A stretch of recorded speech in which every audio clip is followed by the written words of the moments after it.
Hey guys, hope you are doing well. Harry here. So today we're gonna talk about data structure, and we're gonna perform some mathematical operation into our data structure, right? So basically, this video gonna be way bit complicated today because we are moving into more advanced topic, and the next topic will be if and else. So before if and else, and we move into for loop or nested loop or function. I would like to make it clear first that this will not gonna be easy, right? So you have to focus more, right? And you have to do your more research. Okay, so let's start with this list. So we have a equal to 1 2 3 4 5 8 and 6, where b equal to 5 6 7 8 1 2. So now we're gonna declare those lists. Then we're gonna perform an addition operation between two different lists. Now we have a plus b. Let's give us 1 2 3 4 8 6, and after that we repeat again 5 6 7 8 1 2, 5 6 7 8 1 2, right? So now we're gonna multiply our list a with 2, right? So basically, while multiplying list a2, the element become twice, right? Not the list become double, the element become double inside the single list, right?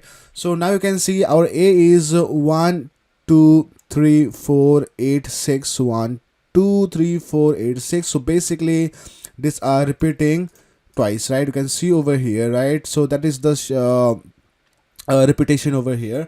Then I will repeat the b again, right? Then you can see on the b also it's become same 5 6 7 8 1 2, 5 6 7 8 1 2, right? So it's super easy, right guys? Hopefully you understand this, right? So now I'm gonna move into more advanced topics, right? So basically I'm just gonna use a for loop. So let's perform some subtraction, right? For the subtraction I'm building an algorithm. So basically you can watch this video afterward when I will show you some video on the for loop, just to give you the rough example like how this subtraction work. Because see, the subtraction operation doesn't work on the our list. I can show you, and I can assure you, like you can see over here is saying like unsupported operand type and list. So basically we have to build the algorithm for that. So I will say x for x in x in a, right? Because we are iterating through the a, right?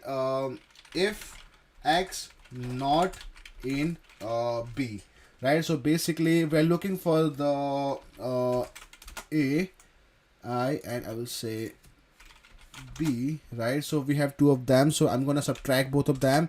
So my result will be the subtraction of them. So subtraction basically mean like those data which doesn't present on this a and b, right? So now you can see over here there's 3 and 4, so that's mean 1 and 2 is common, 1 and 2, right? 8 and 6, right? 8 and 6, right? And 3 and 4, that is basically for a. If I change it into the other way around, if I say okay, I have to put it into b over here, I put it into a, then I will call the result again L2, right? So now you can see here is 5 and 7. Well, I was about to also perform some intersections, some union, but I will make the separate video for this one because this video is enough for today, and hopefully you guys understand what I'm trying to show you, right guys? I'll see you next time. Peace.